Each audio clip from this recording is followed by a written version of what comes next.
Welcome back, everyone. If you want to sign out of your Threads account, whether you're switching accounts, protecting your privacy, or simply taking a break from the app, this guide will walk you through the process. Logging out only takes a few moments, and the steps are simple to follow on both Android and iPhone. Step 1. Start by unlocking your phone and launching the Threads app. Make sure you're signed into the account you want to log out of before continuing. Step 2. Once the app opens, tap your profile icon located in the bottom right corner of the screen. This will take you to your personal Threads profile where you can access your account settings. Step 3. On your profile page, tap the two horizontal lines, menu icon in the top right corner.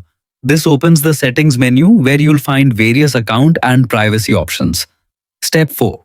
Scroll all the way to the bottom of the settings menu until you see the logout option. Tap it once to begin the sign out process. Step 5. A confirmation pop-up will appear asking if you're sure you want to log out. Tap log out again to confirm. After a few seconds, you'll be signed out of your Threads account and return to the login screen. Hope this helped. Hit subscribe for more simple tech tips and tutorials. Thanks for watching.